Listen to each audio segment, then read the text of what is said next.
Good morning friends, स्वागत आहे तुमचं आजच्या प्री मार्केट रिपोर्टमध्ये.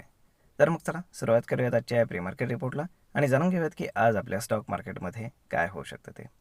त्याआधी तुम्ही जर चॅनलवरती नवीन असाल तर चॅनलला सबस्क्राईब करायला बिलकुल विसरू नका. तर मग चला सुरुवात करूयात आजच्या या व्हिडिओला. मित्रांनो, आज स्टॉक मार्केटसाठी बऱ्याचशा बॅड न्यूज आहेत. त्यामुळे मार्केटमध्ये आपल्याला एक वीक सिग्नल मिळतो आहे. सगळ्यात पहिले जाणून घेऊयात की गिफ्ट निफ्टी आपल्याला काय इंडिकेट करते. तर गिफ्ट निफ्टी इंडिकेट करते की मार्केट साधारण 180 ते 190 पॉईंटच्या आसपास गॅप डाऊन ओपन होईल. आता ऑलमोस्ट एवढा मोठा गॅप डाऊन ओपन होण्यामागचं रिझन काय? तर सगळ्यात पहिली गोष्ट म्हणजे आज सकाळ सकाळ ऑइल प्राईस जे आहे तर ते ऑलमोस्ट 4% आसपास शूटअप झालेले आहेत आणि जे क्रूड ऑइल आहे तर ते साधारण $74 आसपास जाऊन पोहोचलेलं आहे, म्हणजे WTI क्रूड. तर मग आता पुढे काय होईल हे पाहणं जास्त गरजेचं आहे. परंतु जो जिओपॉलिटिकल सिनेरिओ आहे तर तो कंटिन्यू आपल्याला कन्फ्यूज करतो आहे. म्हणजे काय की बघा, शुक्रवारपर्यंत सगळं व्यवस्थित होतं. इराण आणि US टॉक्स करत होते. त्यानंतर जसं आपण नेहमी ट्रम्पला ओळखतोच की त्यांनी उगाच काहीतरी हाईप करायला सुरुवात केली, उगाच काहीतरी एक्सटेन्शन जोडायला सुरुवात केली. जसं की इराण त्यांच्याकडे अगदी भीक मागतोय की युद्ध थांबवा वगैरे वगैरे वगैरे. मग त्यानंतर काय झालं की इराण आणि US यांच्यामधलं जे टॉक्स आहेत तर ते काही म्हणावे असे सक्सेसफुल होताना दिसले नाहीत.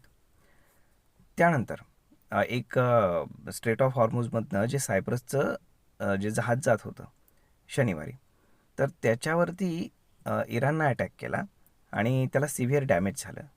आणि त्यांनी त्याच्यामागचं रिझन असं दिलं की जो डेझिग्नेटेड रूट इराणनं आखून दिलेला आहे तर त्यातनं ते जहाज जात नव्हतं आणि शिवाय त्यानं त्यांचा ट्रान्सपॉन्डर जो आहे तर तो ऑफ करून ठेवलेला होता. त्यामुळे आम्ही त्याच्यावरती अटॅक केला. मग आता यामुळे काय झालं की अमेरिकेनं एक फ्रेश अटॅक त्यांच्यावरती सुरू केले आणि ऑलमोस्ट एकाच दिवसात 140 मिलिटरी टार्गेट्स त्यांनी हिट केले आणि शनिवार रविवारमध्ये हे युद्ध चालूच होतं.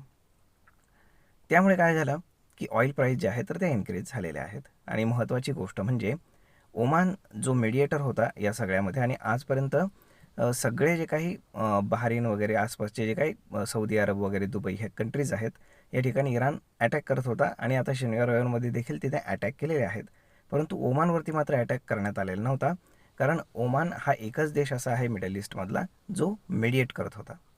परंतु या शनिवार रविवारमध्ये ओमानवरती देखील अटॅक करण्यात आलेला आहे, की जी आपण काय म्हणू शकतो, हे युद्धातली एक एक्स्कलेशन गोष्ट आहे.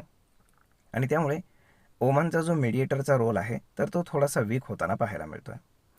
हां, आता त्यांनी समन केलेलं आहे इराणच्या फॉरेन मिनिस्टरला वगैरे ओमाननं.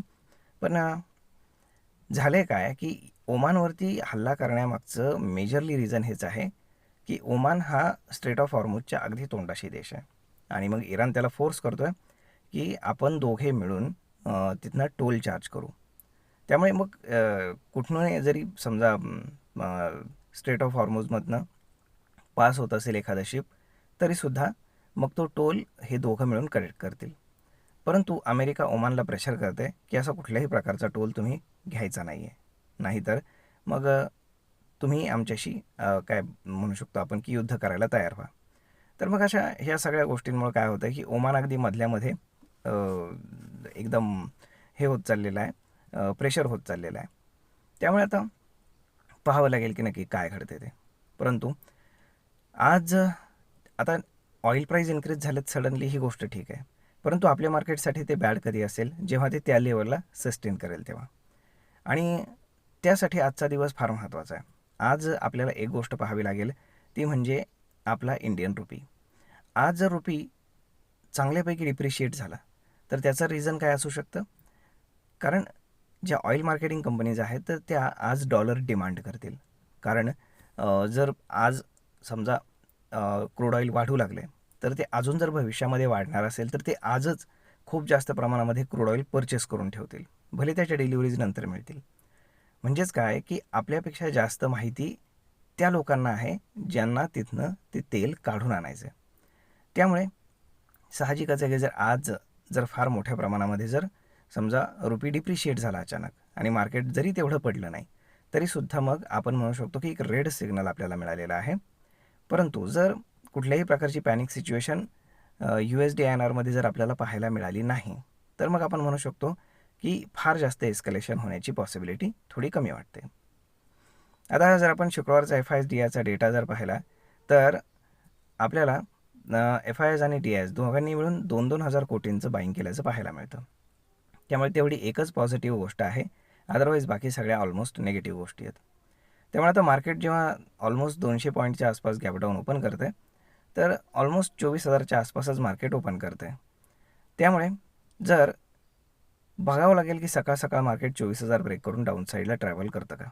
जर ते ट्रॅव्हल केलं तर मग मात्र मार्केट एका मेजर कन्सॉलिडेशन झोनमध्येच अडकून राहील, ना वर जाणार ना खाली येणार.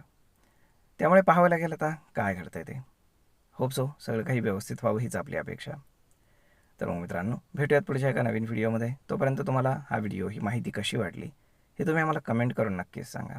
आणि जर आवडली असेल तर आपल्या जवळच्या मित्रमंडळींसोबत देखील हा व्हिडिओ तुम्ही शेअर करायला विसरू नका. धन्यवाद.